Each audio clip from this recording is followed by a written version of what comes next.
Alright, welcome. I'm going to be reading Daniel, starting with the first chapter. If I pronounce, I'm going to do my best to pronounce all the words best I can, and just forgive me if I mispronounce anything. I'm doing what I can. Daniel, chapter 1, verse 1.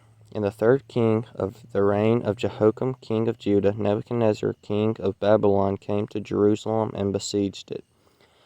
And the Lord gave Jehoiakim king of Judah into his hand with some of the vessels of the house of God, and he brought them into the land of Shinar, into the house of his God, and placed the vessels in the treasury of his God.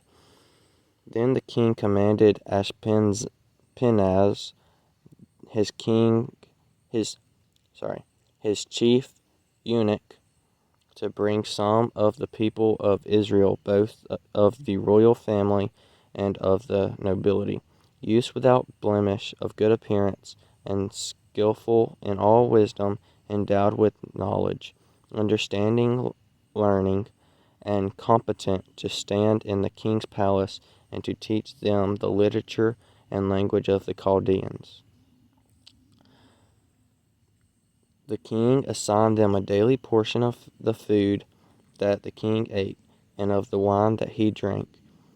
They were to be educated for 3 years, and at the end of that time they were to stand before the king. Among these were Daniel, Hananiah, Mishael, and Azariah of the tribe of Judah. And the chief of the eunuchs gave them names. Daniel he called Belteshazzar. Hananiah he called Shadrach. Mishael he called Meshach, and Azariah he called Abednego. But Daniel resolved that he would not defile himself with the king's food or with the wine that he drank. Therefore he asked the chief of the eunuchs to allow him not to defile himself. And God gave Daniel favor and compassion in the sight of the chief of the eunuchs. And the chief of the eunuchs said to Daniel, I fear my Lord the king, who assigned your food and your drink.